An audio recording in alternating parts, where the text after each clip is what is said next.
Hello, ఈరోజు మనం కుండ చికెన్ చేస్తున్నాము.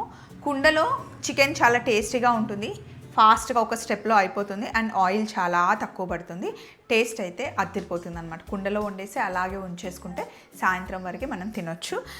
సింపుల్గా చెప్తానండి. కుండతో వంట చేసేటప్పుడు ఎప్పుడైనా కుండని పచ్చిగా ఉంచుకోవాలి. తడిగా ఉంచుకుంటే కనుక మనం పొయ్యి మీద పెట్టిన కుండ పగలదు. చాలామంది అదే కంప్లైంట్ ఇస్తారు. ఇప్పుడే చికెన్ తెచ్చాను, చక్కగా వాష్ చేసుకున్న. స్మాల్ పీసెసే మనం వేసుకుంటాం. చికెన్ వేసేసాను. నేను తీసుకుంది కిలో చికెన్. కుండ చికెన్లో ఏంటి అంటే అన్నీ ఒకేసారి వేసేసి కలుపుకోవాలన్నమాట. ఇక్కడ చూడండి, ఉల్లిపాయలు కూడా జస్ట్ ఇలా పచ్చాగా అప్పటికప్పుడు మనం కట్ చేసేసుకొని వేసేసేయాలన్నమాట. కట్ చేసుకున్న ఉల్లిపాయల్ని చికెన్లో వేసేయాలి. అసలు వంట చేయడం రాని వాళ్ళు కూడా ఈజీగా చేసేసుకోవచ్చు. అలాగే పచ్చిమిరపకాయలు,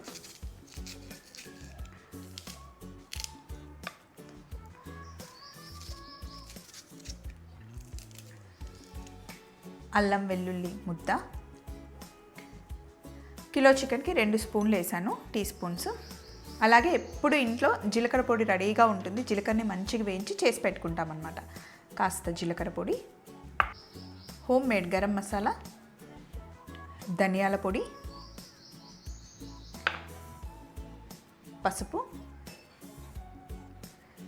అలాగే ఇంట్లో ఎప్పుడు కొబ్బరి గసాల పొడి, కొబ్బరి గసగసాలు చక్కగా వేయించి పొడి చేసి పెడతామన్నమాట. నాన్ వెజ్లో వేస్తే బాగుంటుంది.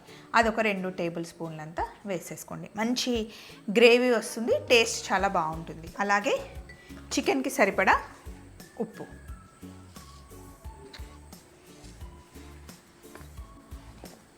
ఇంకా మనం తినే కారంకి సరిపడా కారం,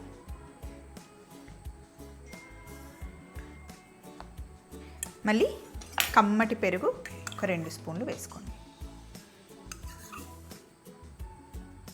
అన్నీ వేసేసాం కదా. ఇప్పుడు ఒక 2 టేబుల్ స్పూన్ల నూనె.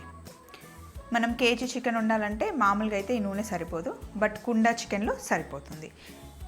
ఇవన్నీ వేసి మంచిగా మిక్స్ చేసేసేయండి. ఇలా కలిపేసేయాలి చక్కగా. మొత్తం చికెన్ అంతా బాగా మిక్స్ చేసేయండి.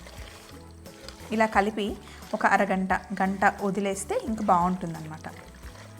బయటనే, ఫ్రిడ్జ్లో ఏం పెట్టుకోవాల్సిన అవసరం లేదు. కుండలో వేసి బాగా మిక్స్ చేసేయండి. మ్యారినేట్ చేసుకోవడం ఇంకా మనం ఇలా మొత్తం బాగా మిక్స్ చేసేయాలి. అంటే అంత బాగా కలవాలన్నమాట. ఇప్పుడు అంతా ఇలా సెట్ చేసి మన హ్యాండ్స్కి కొంచెం మసాలా ఉంది కదా, జస్ట్ ఆ వాటర్ ఇలా వేయాలంతే. ఎక్కువ వాటర్ కూడా అవసరం లేదు. మనం చేస్తుంది మంచి గ్రేవీ కర్రీ. మూత పెట్టేసి ఒక అరగంట నుండి గంట ఇలా వదిలేసిన తర్వాత పొయ్యి మీద పెట్టుకోవాలి. 1 గంట తర్వాత చెప్తా ఏం చేయాలో. 1 గంట తర్వాత ఇలా పొయ్యి మీద పెట్టేసేయండి. కుండ మటుకి ఎప్పుడు ఎంటీ కుండని పొయ్యి మీద పెట్టకూడదండి. ఎంటీ కుండని పొయ్యి మీద పెట్టారనుకోండి, అది పగిలిపోతుంది. అండ్ ఫస్టే పెద్ద మంట పెట్టకుండా చిన్న మంటలో మెల్లిగా కుక్ చేసుకోవాలి. కుండలో ఎప్పుడు పెద్ద మంట పెట్టి హడావిడిగా కుక్ చేసుకుంటే మటుకి సరిగా అవ్వదు. చిన్న మంటలో మెల్లి కుక్ చేయాలి. ఇలాగే పొయ్యి మీద పెట్టేసి ఒక 20 నిమిషాలు అస్సలు కదల్చకుండా అలా వదిలేయండి. ఒక 25 నిమిషాల తర్వాత చక్కగా చికెన్ ఉడుకుతుంది. గ్రేవీ దాంట్లోనే వచ్చేస్తుంది అన్నమాట. మనం ఇంత నీళ్ళు వేసాం, కమ్మగా ఉంటుంది. వేడి అన్నం అంటే వైట్ రైస్తో అయినా బగారన్నంతో పాటు సూపర్గా ఉంటుంది. ఇంకా అసలు ఆయిల్ వేయాల్సిన అవసరం లేదు. మనం వేసిన ఆయిల్ సరిపోతుంది. ఇలా ఒక అరగంట తర్వాత చూడండి, గ్రేవీ వచ్చేసింది బాగా.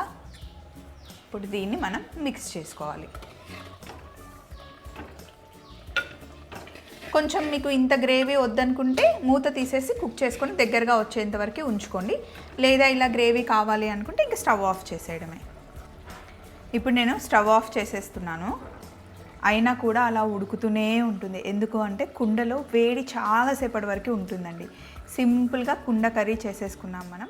ఇప్పుడు ఇంకా లాస్ట్లో మనం కొంచెం కొత్తిమీర యాడ్ చేసేసుకుంటే సరిపోతుంది, అంతే. ఎంత సింపుల్గా కర్రీ అయిపోయింది చూసారా.